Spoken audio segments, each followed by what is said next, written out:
Рахмет. Стоп. Мақтау жүрсіз бе кішкентай кезінде осындай болған. Алла қаласа сол кісілердің жолын берсін, үлкен әртіс болсын мысалы. Рахмет. Ал, енді асылыңыздың әні.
Қолсалайық, кішкентай қадашамызға.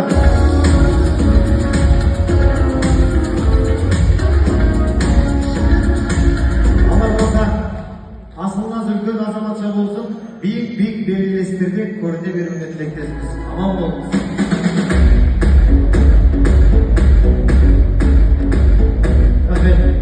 Ал құрметті ағайын, той болғаннан болатсыз қызық деген болса